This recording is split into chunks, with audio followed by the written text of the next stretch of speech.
maisha. Najua masela msho wako shaisha bwana. Bora nilipokukuta. Bora nilipofaji? Nilipokukuta.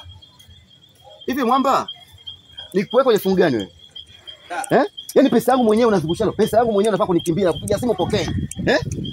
Hivi ulipokuja kuniazima hiyo pesa, si ulikuja kinyenyekevu blaza? Mikono nyuma. Simu nimeweka bondi mzee wangu. Yaani usichukulie kama ile tunajua na nini. Ulikuja kiheshima. Sawa.